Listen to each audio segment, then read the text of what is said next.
All right, awesome. So, hi everyone. Thank you for joining us today. Thank you, Chris, for speaking today. It's great to have you here. So Chris Kelly is a multiple-time award-winning trainer with over 25 years of sales and sales leadership experience. Chris works with his clients on implementing sales systems, processes, and techniques that get profitable results. Thank you for speaking today, Chris, and good luck with your presentation. I appreciate it. Thanks, that Alex. Okay, so for those who have arrived in the room, welcome. We could have a couple of stragglers. We'll be running today from 3, and we'll look to wrap up at 3:25. This way you can get back to some networking, meeting a few folks, and making sure you meet your goals that you came into this this Friday afternoon networking event with. Okay, so as Alex pointed out, so I'm Chris. I'm from Sandler. Some of you may have heard of Sandler. I happen to own a Sandler firm here in Toronto, Ontario. And I think what we'll be bringing to you today is both sales and sales leadership related. Bottom line is, in our organization, that's the kind of person that we would deal with in a company.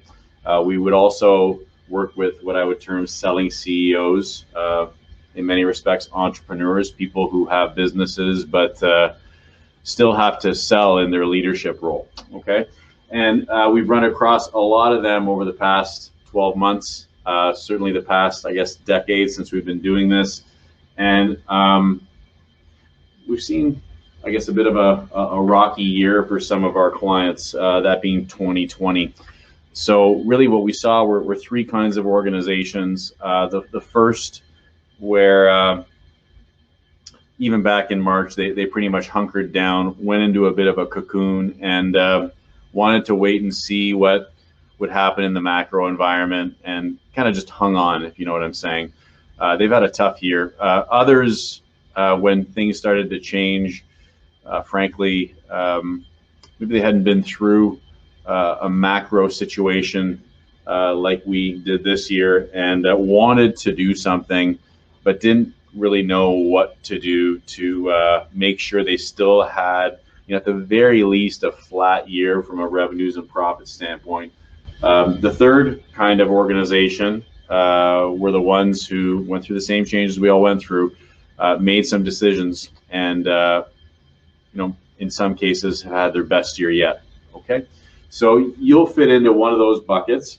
For today, what we'll talk about is now what. So it's a neat time of year, December the 4th. Most of us are trying to finish off our years strong, as well as plan for next year. So we'll talk about what we can do in 2021 to have that best year. And for that matter, guide your sellers to their best year, supposing you have some. Now, when we think about just, what we can achieve today, probably a couple of things. A raised level of awareness, right? So you might hear something and say to yourself, hey, I do that already, or I knew about that, but I don't do it at all. Or for that matter, wow, that's new. And then the second thing is we can give you a little bit of knowledge. What we can't do today as it relates to the learning and improvement process is give you a whole bunch of skill, or for that matter, help you become masterful. Of course, that is a process of frequency, time, and discipline, right? All of which, if you're like me as a human, maybe you've struggled with along the way in your professional development and success. All we're looking to do today is to make one decision. And what I'm actually going to do today is give you guys, 5 items plus 1 bonus to help you guide your staff over this next year. And for that matter, beyond, if you become accustomed to using some of what we give you. So all we're looking today to do is to make one decision. What is one thing you can activate? Okay. In fact, of the 5 items plus the bonus, here is your first item. I think a great way to guide or begin guiding your staff now and into the future is to be decisive. One thing that we've seen in the past year, even amongst successful business leaders, is indecisiveness. Some of you as well, if you're in sales or if you've had sellers, maybe you've heard from them or heard from buyers that it's hard to make decisions this year because of all these external factors and uncertainty. One thing I know for sure is in business development and sales is only the best decision makers can become proficient at helping others make decisions. So what I might suggest is a brilliant way to begin guiding your staff is to be just that, be decisive. Okay, some of you may have noticed there's a bit of a mess behind me. We try to live by our own, I guess, product and what we teach. I'm in the middle of a move right now. I'm not moving to a home office. And by the way, I am alone in my office today, just if any of you are wondering. But I'm changing offices. About a month and a half ago, I signed a new lease for a new office. A little scary, but nonetheless had to be decisive, even in uncertain times, because I can control my decision making. I can't control the factors around me. So you can be decisive, and you've heard it starts at the top, that sort of thing. Well, here's your moment.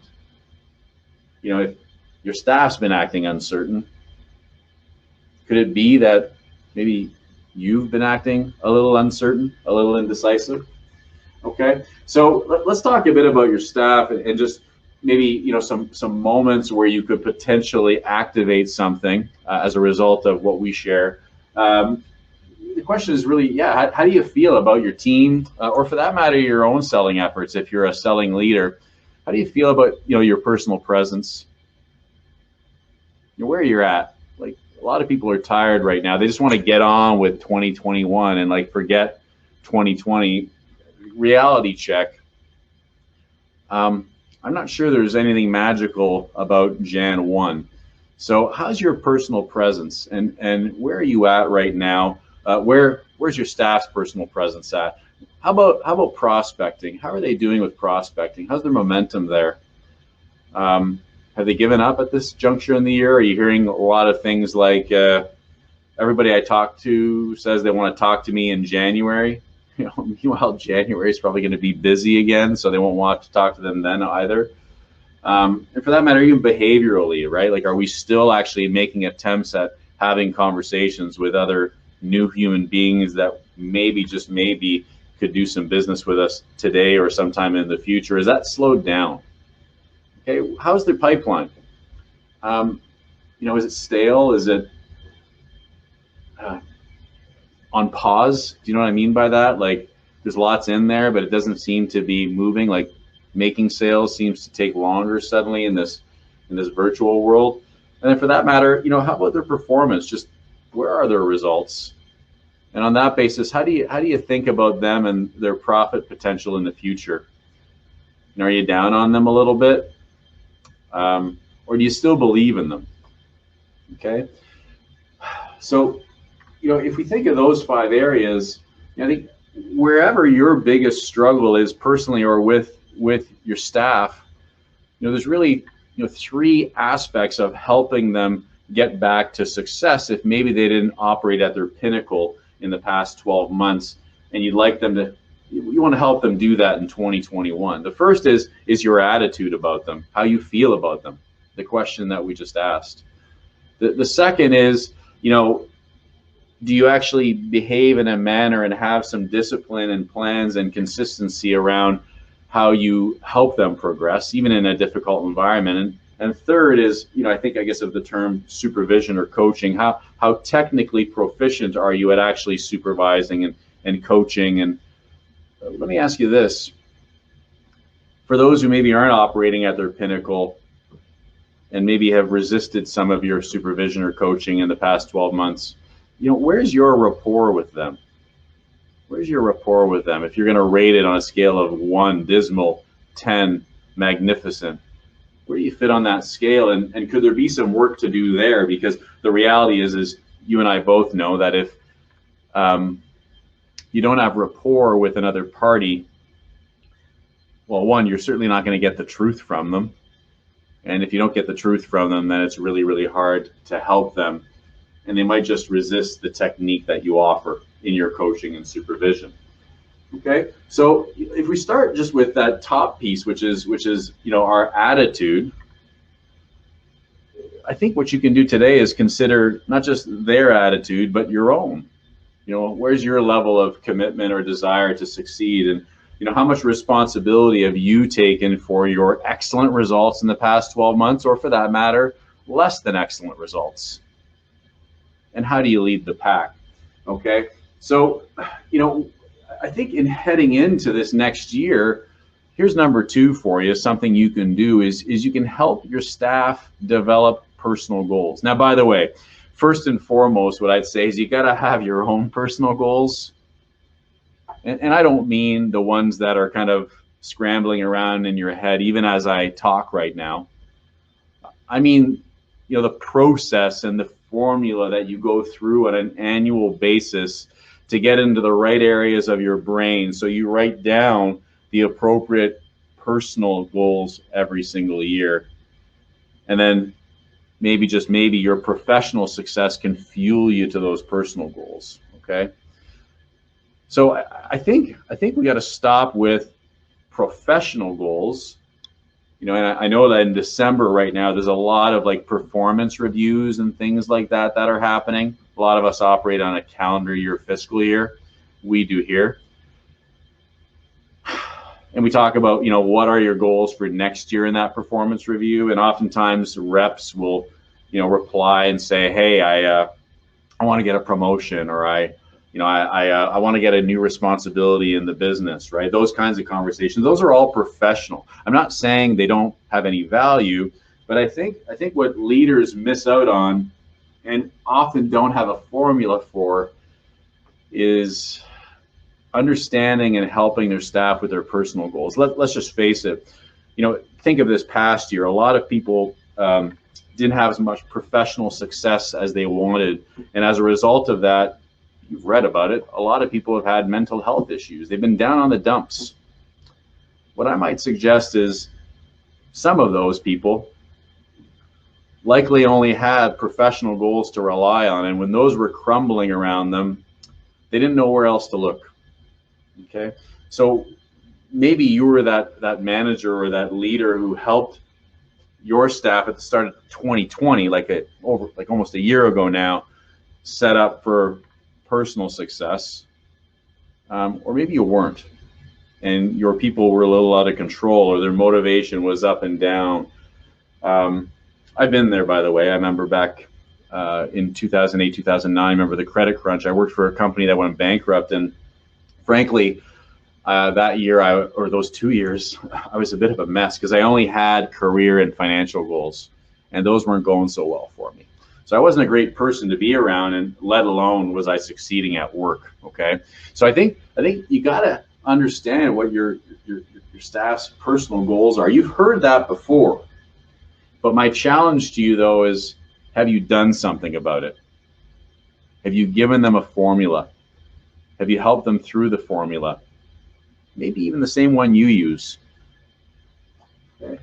So I think a nice thing would be to know what are their top 3 personal goals heading into 2021. And here's the super secret: is if they have 3 personal goals, likely they're going to involve time efficiency, effort, and maybe even some money. So make no mistake about it, their personal goals align back to their professional success. It's just not the other way around. You see, personal success fuels professional success. Professional success does not fuel personal success. So that's the second one. Okay. And once they've got their personal goals and they know what their personal goals are going to require, I mean, we're talking about sales today, so I'm sure you pay your salespeople commissions and bonuses and things of that nature for performance. Then you can align those personal goals back to their professional life, and you can help them through some math to figure out what it's going to take each day to fuel those personal goals through their professional life. The amount of deals they're going to need to do, the size of the sale, the kinds of accounts, for that matter, the number of, forgive the term, but like proposals or presentations they'll have to make to get those deals, the number of net new meetings they're going to need. When I say net new, I mean net new opportunity meetings. It could be with some of your existing accounts, or for that matter, brand new accounts or organizations you like to work with. And then, to get that number of meetings, how many conversations are they going to have? And by the way, the math becomes difficult if you don't know the ratios, but you have to start somewhere.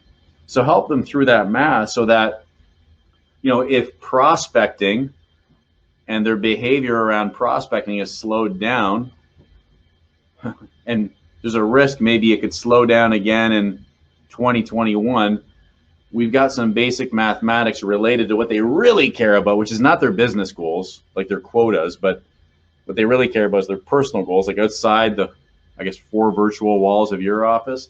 Then you can, bring them back to that and help them get remotivated a little bit. Okay, so help them through the math. Let them know, their mix of activities and the behaviors they need to stick to and be disciplined about, and they'll want to be held accountable to by you on a day in, day out basis, so they can actually have that best year ever and maybe hit those 3 or 4 core personal goals that you help them with as well. Okay, so that would be the third one. The fourth one is actually helping them understand how to fuel those mathematics. I mean, these days, you've all gone through this. I mean, there's less face-to-face activity, right?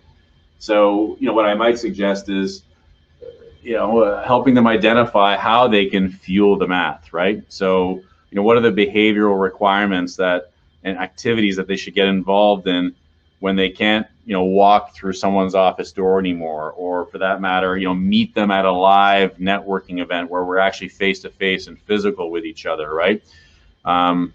So, those new behaviors, not only do we need to know what they are, but I think the good coach or leader, to a degree over the past 12 months, has built up some muscles around it and is able to coach their staff on how to proficiently use those behaviors. Things like social selling, things like, cold calling. Yeah, what's old is new, or cold emailing.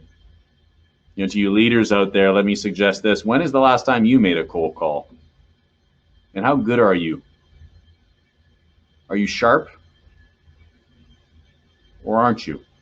And if you're not, do you really have the right to ask your seller to make cold calls, given the fact that you can't coach them? See, I think part of success in 2021 will be that our leaders are not fraudulent as it relates to the activities that they expect their sellers to do. I think it's, in the grand scheme of our life, it's, leaders got to get their hands dirty a little bit right now. I know we do that around here. Okay, so what are some of the new behaviors and how proficient are you at them, so that, when you coach them, it's real. You've been there and you understand them. Okay. The fifth one is actually, developing your team's technique, probably more around the selling piece. Today even what you're seeing is a little bit of technique around speaking with people through a camera, right? How is your staff's lighting when they're on camera with someone who might just buy from them? How's the sound? How's the video quality? Do they even know how to share a screen? Or are they like this poor fellow who's on that smart tablet there, staring up at the other fellow's nose, and I mean right up his nose, in fact, right? So do you practice with them? Do you role play with them, right? Like back when you were in the office all together, sometimes your reps would come to you and they'd say, "Hey, I've got an important meeting," and you would say, "Hey, why don't we role play?" Because you were there, right? You probably even had some things in your behavioral day-to-day activities to actually develop your staff over time, which could have been like quantities of role play a week, right? I mean, it's practice, right? You want them to be in shape from their practice before they would ever go out and carry your business card when there's, let's say, multiple thousands of dollars at stake, a sale. So, has that role play discipline that you had as a leader with your selling staff gone away suddenly now that we're in the virtual world? Meanwhile, they need it even more, because let's just face it, selling is just a lot more of our production now. There's this technology piece that we need to be good at in order to, gain trust from our clients and our prospective clients. If we're not very good at technology, it usually means we don't have process.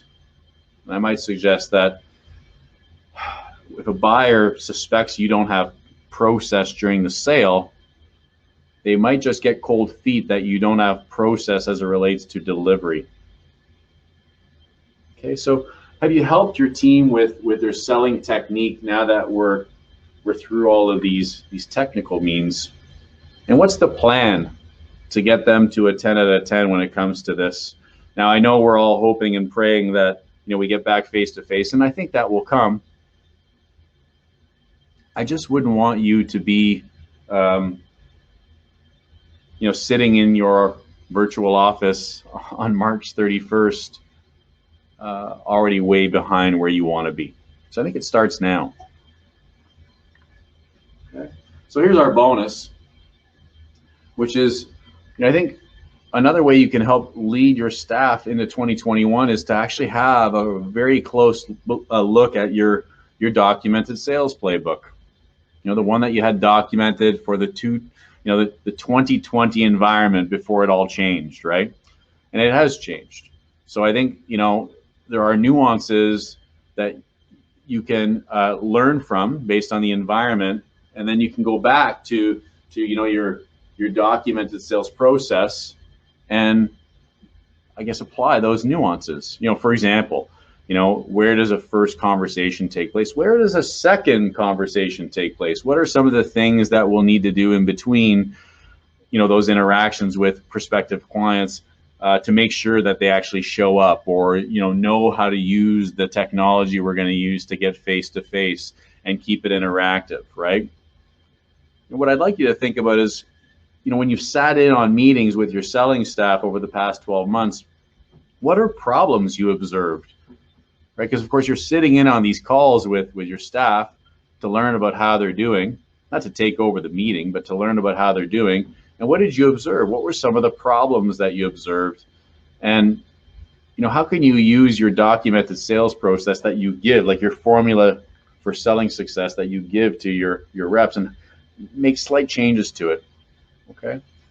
Now, if you don't have a documented sales process, you're going to be an awful lot like some of the other organizations that we saw this year that really struggled in this environment. They were so used to relationship selling, which is, by the way, also known as I don't have a sales process. And they had a hard time pivoting. It's not too late, though. So, what's the process? What are some of the nuances based on the environmental changes? In fact, I hope it's okay, but what I'll share with you is, our planning day was yesterday here at my firm. It was virtual. We weren't face to face this time. It was through Zoom. But we talked about our selling process. And, what was great is when I sourced information from my staff, like I asked them, like, hey, what went well as it related to our selling process this year? What were problems? And what are some ideas that we can make changes, ideas that you guys have that could be changes that could either save us time or bring more revenue into our business. And they had some pretty great ideas. Some of what we're going to do is implement some of those to see if we can improve our ratios and become a little more efficient with our time. And I think it's okay to say, but make sales easier. So, I think there's an awful lot of people out there right now saying sales in 2020 was hard. You're not one of them because you're a leader. My challenge to you is, what of what we shared today are you going to implement as a leader to help sales become easier for your staff? This way, when we're looking back on December 31, 2021, like more than a year out, you've helped them hit their top 3 goals, personal ones. And it was a result of you helping them make sales easier. Okay, so we'll leave you to today, okay? Go back and network. If you want to connect, you can connect with me on LinkedIn. If you want to send me an email, you have a question, there's my email address, okay? Or if you just want to have a conversation, we can do that too. Just as a heads up though, if I don't know you that well, for sure, we can do a bit of rapport, but the conversation should be about sales and sales leadership progress over the next 12 months. That would be the topic. You'll just have to tell me the nuances of your world. Okay, so thanks all. I appreciate it. Have a brilliant balance of 2020. And I guess we don't know each other, but we're getting close. So you have a wonderful holiday season and new year, and best of luck in 2021. It's going to be a great one.